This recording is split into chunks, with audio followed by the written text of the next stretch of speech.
മാധ്യമങ്ങളോട് പച്ചക്കള്ളം പറയും. എന്നിട്ട് ഈ മഹാനുണ്ടല്ലോ എന്ന് പറഞ്ഞാൽ ഈ സംഭവം നടന്ന ആ വീട്ടിലേക്ക് പോലീസ് സ്റ്റേഷൻ 1 കിലോമീറ്റർ മാത്രം അകലെ അങ്ങോട്ടേക്ക് എത്താൻ വൈകിയ മഹാൻ താൻ പറഞ്ഞിട്ടാണത്രേ പോസ്റ്റ്മോർട്ടം നടത്താൻ മുന്നോട്ടേക്ക് പോയത് എന്ന് അവിടെയൊക്കെ അടിച്ചിറക്കി. എന്നിട്ട് എന്തോ എല്ലാ തെളിവുകളും ഫുൾ പ്രൂഫ് ആണെന്ന് ഈ പാവം അമ്മയെ മാധ്യമങ്ങളെ ഒന്നാകെ പറഞ്ഞു പറ്റിച്ചു എന്ന് പറഞ്ഞാൽ ഈ പെൺകുട്ടിയുടെ നഖത്തിനിടയിൽ നിന്നും ഇയാളുടെ അടിവസ്ത്രത്തിൻ്റെയും വസ്ത്രത്തിൻ്റെയും നാരുകൾ കിട്ടി, DNA കിട്ടി എന്നൊക്കെ പറഞ്ഞു പറ്റിച്ചു. ഒരു ചുക്കും കോടതിയിലേക്ക് പോയില്ല, ഒന്നും കോടതിയിലേക്ക് പോയില്ല. ശ്രീമതി ധന്യാരാമൻ, ഇവിടെ കോടതി പറയുകയാണ് ഈ കുട്ടിയെ കൊന്നതാണ്. ഇവിടെ കോടതി പറയുകയാണ് ഈ കുട്ടി ലൈംഗിക പീഡനത്തിന് ഇരയായി. പക്ഷേ പ്രതിയെ ശിക്ഷിക്കാതിരിക്കാനുള്ള കാരണം എന്താണ്? പോലീസ് ഒന്നും കൊണ്ട് കൊടുത്തില്ല. പോലീസ് അടിമുടി, തുടക്കം മുതൽ അടിമുടി അതിൽ ഗുരുതരമായ അലംഭാവം കാണിച്ചു. എങ്ങനെയാണ്? വാളയാറിൽ കണ്ട അതേ അലംഭാവം. ഒന്നുകിൽ ഒരു അട്ടിമറിക്കാൻ ഒരാളുണ്ട്, അല്ലെങ്കിൽ ലായത്തിൽ കഴിയുന്നവരാണ്, പാവങ്ങളാണ്, ചോദിക്കാനും പറയാനും ആരുമില്ലാത്തവരാണ്, എന്തു കാണിച്ചാലും ഒരുത്തരും ചോദിക്കാൻ വരില്ല എന്ന ധാർഷ്ട്യമാണ്, അഹങ്കാരമാണ്. ധന്യ, ഈ അടുത്ത കാലത്തൊന്നും ഒരു ദളിത് ബാക്ക്ഗ്രൗണ്ടിൽ SC/ST ബാക്ക്ഗ്രൗണ്ടിലുള്ള കേസോ അല്ലെങ്കിൽ വളരെ സാമ്പത്തികം കുറഞ്ഞ ആൾക്കാരുടെ കേസോ ശിക്ഷിച്ചതായിട്ട് കണ്ടിട്ടില്ല, നേരെ മര്യാദയ്ക്ക് ശിക്ഷിച്ചതായിട്ട് കണ്ടിട്ടില്ല. ഈ SHO വിചാരിച്ച് കാണും ഈ വണ്ടിപ്പെരിയാർ പോലെയുള്ളൊരു സ്ഥലം, ലയം, വലിയ സാമൂഹ്യ പരിഷ്കാരം ഇല്ലാത്തൊരിടം, അപ്പോൾ ഒരു മാധ്യമങ്ങളവിടെ എത്തൂല, ഈ വാർത്തയൊന്നും പുറത്തറിയില്ല എന്നുള്ളൊരു ധാരണയിലാണ് ആ SHOയും പോലീസുകാരും ഇത്രയ്ക്കും അലംഭാവമായിട്ട് ഒരു എവിഡൻസ് പോലും കളക്ട് ചെയ്യാൻ പറ്റാത്ത രീതിയിൽ ഈ കേസിനെ കൊണ്ടുപോയി തൊലച്ച് കളഞ്ഞത്. ഒന്നും അല്ലാതാക്കി കളഞ്ഞു. പ്രോസിക്യൂഷൻ അവിടെ നിൽക്കട്ടെ, പോലീസിനെ നമുക്ക് ആദ്യം എടുക്കാം. അറ്റ്ലീസ്റ്റ് ആ ഒരു ചെറിയ ഡിസ്റ്റൻസിൽ ഉള്ള പോലീസ് ഓഫീസർ എവിഡൻസ് കളക്ട് ചെയ്യാൻ വരുന്നത് പിന്നീട് 3 ദിവസം കഴിഞ്ഞിട്ടാണ്. അവിടെ എന്ത് ബാക്കിയുണ്ടാവും? ഇപ്പോൾ കഴിഞ്ഞ ദിവസം കുത്തിയതോട് ഒരു കേസിൽ ശിക്ഷിച്ചിരുന്നു ആലപ്പുഴ ജില്ലയിൽ. 95 വർഷമാണ് 5 വയസ്സുള്ള കുഞ്ഞിനെ റേപ്പ് ചെയ്തതിന് 95 വർഷമാണ് ശിക്ഷിച്ചത്. അതിൽ 29 സാക്ഷികളും 32 എവിഡൻസ് ഉണ്ടായിരുന്നു. അത്രയും എവിഡൻസ് പോലീസിന് അവിടെ കളക്ട് ചെയ്യാൻ പറ്റി. ഇവിടെ ഒരു എവിഡൻസ് അവർ കളക്ട് ചെയ്തതിൽ അലംഭാവം, തികഞ്ഞ അലംഭാവം.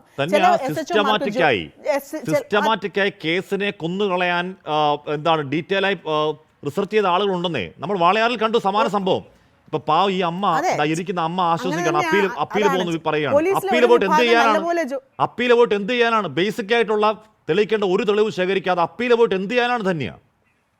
അതെ, ഒരു വിഭാഗം പോലീസുകാർ നന്നായിട്ട് ജോലി ചെയ്യും, ഒട്ടും ജോലി ചെയ്യത്തില്ല, കിഴങ്ങന്മാരാണ് മേലുദ്യോഗസ്ഥർക്ക് അറിയാവുന്ന SHOമാരെ പോലും ഇത്തരം സീറ്റുകളിൽ കൊണ്ടേ ഇരുത്തി ഇവന്മാരൊന്നും ഒരു പണിയും എടുക്കാത്ത ആ ഒരു വിഭാഗം ഉദ്യോഗസ്ഥരാണ് ഞങ്ങൾക്കൊക്കെ വലിയ ദുരന്തവും സാമൂഹ്യ ബാധ്യതയുമായി മാറുന്നത്.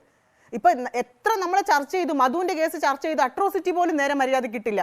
ഈ കുഞ്ഞിൻ്റെ കേസിൽ ആ ലയങ്ങളിൽ പാർക്കുന്നവർ ദളിത് കുടുംബങ്ങളാണ്, അവിടെയുള്ളത് പട്ടികജാതി കുടുംബങ്ങളാണ്, ഹിന്ദു പട്ടികജാതി സർട്ടിഫിക്കറ്റ് കിട്ടുന്നവരാണെന്ന് അറിഞ്ഞിട്ട് അതിൻ്റെ ഒരു അട്രോസിറ്റി കേസ് പോലും റേപ്പ് പ്ലസ് മർഡർ ആണെന്ന് ഓർക്കണം. അതിൻ്റെ ഒരു സെക്ഷൻ പോലും അവിടെ കണ്ടില്ല. പോക്സോ പ്ലസ് മർഡർ ആണ്. അട്രോസിറ്റി, പോക്സോ, മർഡർ മൂന്ന്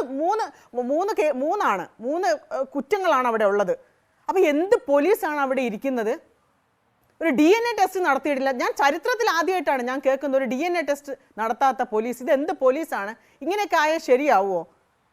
ഇപ്പം ഇത് പോലീസുകാർ വിചാരിച്ചിട്ടുണ്ടാവും ഇത് ദളിത് ബാക്ക്ഗ്രൗണ്ട് ആണ്, ലയോ ആണ്, ചേരിയാണ്, കോളനിയാണ്, പുറമ്പോക്കിടമാണ്, ഇവർക്കൊക്കെ ഇങ്ങനെ മതി എന്ന്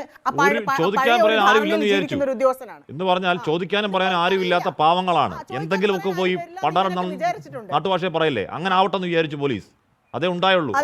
ആരും നോക്കാനും പോയില്ല, കരയാനും പോയില്ല. ധന്യ, പക്ഷേ ഇത് നേരെ മറിച്ചായി മാധ്യമങ്ങൾ ഇടപെട്ടു. ഈ വിഷയം പുറത്തേക്ക് അറിഞ്ഞപ്പോൾ പിന്നെ ഇവര് നിക്കക്കള്ളിയില്ലാതെയാണ് പിന്നെ എവിഡൻസിന് വേണ്ടി അവിടെ പോയത്. പക്ഷേ ആ അമ്മയെ കൂടി അവർ പറ്റിച്ചു കളഞ്ഞു.